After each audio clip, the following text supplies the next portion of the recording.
দর্শক, জাকসু নির্বাচনের আগামীকালের ভোট নিয়ে বিস্তারিত জানাতে যুক্ত হচ্ছেন সহকর্মী দেওয়ান ইমন। ইমন, আপনি আমাদের জানাবেন নির্বাচনকে ঘিরে কি কি নিরাপত্তা নিশ্চিত করেছে নির্বাচন কমিশন, আর ক্যাম্পাসের পরিস্থিতি কেমন দেখতে পাচ্ছেন?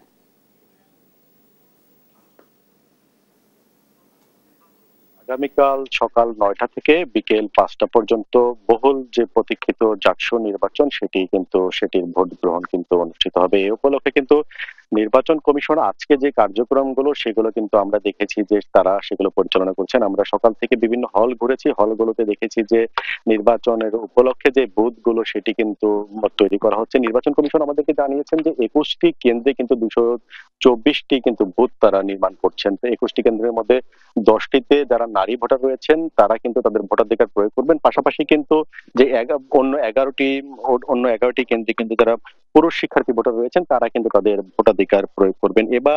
এবারের যেই নির্বাচন সেই নির্বাচনটি কিন্তু ওএমআর ব্যালটের মাধ্যমে কিন্তু সেটির কিন্তু ভোট গ্রহণ অনুষ্ঠিত হবে। এটি কিন্তু আমাদেরকে নির্বাচন কমিশন কিন্তু আমাদেরকে জানিয়েছেন।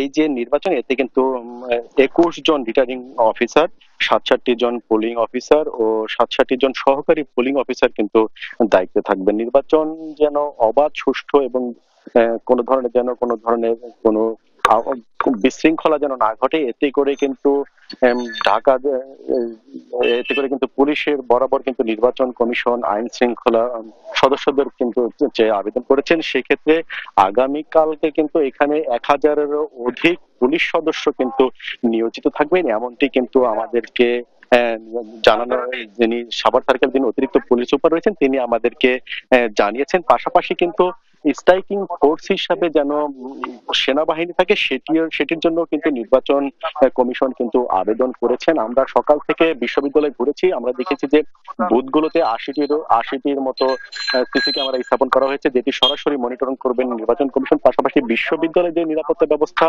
যেগুলো প্রবেশদ্বার রয়েছে জাহাঙ্গীরনগর বিশ্ববিদ্যালয় সেইটি থেকে শুরু করে অন্যান্য যে সমস্ত বিশ্ববিদ্যালয়ের ভেতরেও কিন্তু নিরাপত্তা জোরদারের জন্য নানা ধরনের পদক্ষেপ কিন্তু নিয়েছেন নির্বাচন কমিশন। এখন পর্যন্ত কিন্তু পরিবেশ শান্তশিষ্ট রয়েছে এবং আগামীকাল সকালে ভোট গ্রহণের মধ্যে দিয়ে সেই যাত্রাটি শুরু হবে। তো এই ছিল আমার কাছে জাহাঙ্গীরনগর বিশ্ববিদ্যালয় থেকে জাকসু নির্বাচনের সর্বশেষ খবর।